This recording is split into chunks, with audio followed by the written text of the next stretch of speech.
আসসালামু আলাইকুম। তো কালকে কিন্তু আমরা এই গাঁথনিটা কিন্তু কমপ্লিট করতে পারিনি, তো আজকে এই গাঁথনিটা কমপ্লিট করব। এরপর হচ্ছে যে আমরা অন্য কাজ করব ইনশাআল্লাহ। তো অলরেডি কিন্তু আমাদের হেল্পাররা কিন্তু মশলা তৈরি করে ফেলছে এবং আমাদের টাকারির মধ্যে কিন্তু মশলা দিয়ে দিছে এবং আমাদের যে ইটগুলো লাগবে মাছার মধ্যে সেই ইটগুলো কিন্তু আমরা মাছার মধ্যে তুলে নিছি। তো চলেন এখন গাঁথনি শুরু করি। এরপর হচ্ছে যে গাঁথনি কমপ্লিট হলে অন্য কাজ করব ইনশাআল্লাহ। তো আমাদের ভীম লেভেলে কিন্তু গাঁথনি করা কমপ্লিট হয়ে গেছে এবং এখন ভীমের সাইড দিয়ে কিন্তু আমাদের 3 ইঞ্চি গাঁথনি করতে হবে, কারণ ভীমটা একটু ভিতরে চলে গেছে এবং গাঁথনিটা কিন্তু অনেকটাই বাইরে চলে আছে। তো সেই কারণে এই জায়গায় 3 ইঞ্চি গাঁথনি খাবে। তো এখন আমরা এই জায়গায় 3 ইঞ্চি গাঁথনি গাঁথবো। এই জায়গায় কিন্তু একটা হুলু ছিল, সেই হুলুটা খুলতে গেলে কিন্তু আমাদের অনেকটা প্যারা খাইতে হয়েছিল। আমাদের কাছে কোনো কোড়াবালি ছিল না, সেই কোড়াবালি কিন্তু নিষ্কান ছিল। এরপর হচ্ছে যে খুলছিলাম এবং আমরা গাঁথনিটা কমপ্লিট করে ফেলছি। তোমরা যদি এখন ভালো করে স্ক্রিন থেকে খেয়াল করো তাহলে তোমরা দেখতে পারবো যে আমাদের লেফটের কিন্তু গাঁথনি একদমই প্রপার ভাবে ক্লিয়ার হয়ে গেল, মানে এই জায়গায় আর কোনো ধরনের গাঁথনি নাই। তো এখন আমরা কিন্তু অন্য জায়গায় গাঁথনি করবো। তো এই জায়গায় যেহেতু আমাদের গাঁথনি কমপ্লিট, তো চলেন এখন উপরে যে উপরে গিয়ে কিন্তু অন্য কাজ করবো আমরা। অন্য কাজ বলতে ভাই আমাদেরকে গাঁথনি করতে হবে, তো অন্য জায়গায় করতে হবে। কই কাজ করবো সেটা কিন্তু আমাদের কন্ট্রাক্টর কিন্তু অলরেডি আমাদেরকে বলে দিছে। তো এই জায়গায় কিন্তু আমাদেরকে লেআউট দিয়ে আমাদেরকে গাঁথনি করতে হবে। তো আমি কিন্তু ভালো করে পরিষ্কার করে নিয়েছি এবং আমাদের মামা যেগুলো আছে আমাদের হেল্পাররা তারা কিন্তু অলরেডি কিন্তু মশলা বানা শুরু করে দিছে, মানে কাটা দিয়ে দিছে। এখন পানি দেবে, এরপর হচ্ছে যে মশলাটা তৈরি করবে এবং আমরা লেআউট দেবে এবং আমরা গাঁথনি শুরু করবো ইনশাআল্লাহ। আর আমার কামরুল মামার শরীরের অবস্থা তেমন একটা ভালো না, যেহেতু আমার সাথে কাজ করতেছে। তিনি সকাল থেকে বলতেছে যে মামা আমার শরীর অনেক ব্যথা করতেছে, প্লাস মাথা অনেক ব্যথা করতেছে। জানি না লাঞ্চের পরে কাজ করতে পারে কি। ওই যে নিচে দেখতেছো যে আমাদের কামরুল মামা এবং সাথে আরেকটা হেল্পার আছে, তারা কিন্তু দুপুরে খাবার খাইতে যাইতেছে। তো এখন আমিও যাবো দুপুরে খাবার খাইতে এবং আমাদের পিছে যে লোকগুলো আছে তারা কিন্তু বাইরে মাসে কাজ করতেছে, সিঁড়ির বাইরে কিন্তু কাজ করতেছে। তারা তারা বাইরে মাসে কাজ করতেছে, তারা কিন্তু হাত মুখ ধুয়ে নিতেছে। তো সবাই একসাথে যাবো দুপুরে খাবার খাইতে।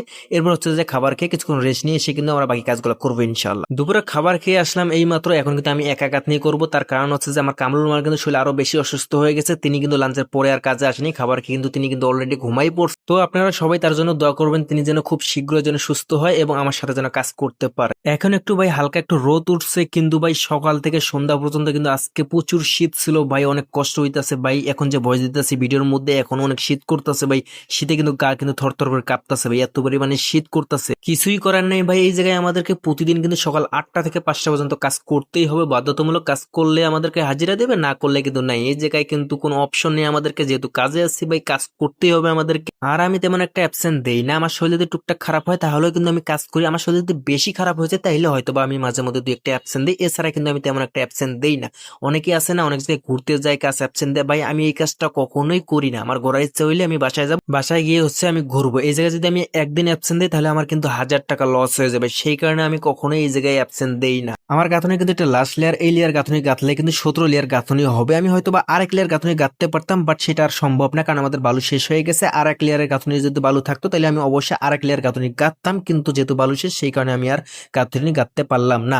তোমরা দেখতে পাচ্ছ ফাইনাল লুক এটা। এরপর হচ্ছে যে প্লাস্টার হবে, আরো অর্ধেক গাঁথনি বাকি আছে, সেটা দেখি আমরা কালকে কই কাজ করি। কালকে যদি এই জায়গায় গাঁথনি করি তাহলে তো অবশ্যই আমি আপনাদেরকে দেখাবো, আর না করলে তো নাই। গাঁথনিটা কেমন হয়েছে অবশ্যই কমেন্ট বক্সে বলে যাবেন, এবং আমি যে এই ধরনের ভিডিও তৈরি করি আপনাদের কাছে কেমন লাগে অবশ্যই বলে যাবেন। এরকম ভিডিও তোমরা যদি চাও বা আরো কোনো কিছু ভাবে যদি অ্যাড করলে যদি ভালো হয় এই ধরনের ভিডিওগুলো, তাহলে অবশ্যই আমাকে সাজেস্ট করতে পারো ভাই, আমি ওই অনুযায়ী ভিডিও করার চেষ্টা করবো ইনশাআল্লাহ। আর তোমরা ভিডিওর মধ্যে খেয়াল করছো কিনা, মাঝখানে কিন্তু আমি এক জায়গায় ফোন রেখে কিন্তু গাঁথনি করছিলাম, ওই সিনগুলো কিন্তু আমার কাছে পার্সোনালি অনেক ভালো লাগছে। তোমাদের কাছে কেমন লাগছে অবশ্যই বলবেন, এবং কি ধরনের ভিডিওগুলো চাও তোমরা অবশ্যই কমেন্ট বক্সে বলে যাবে।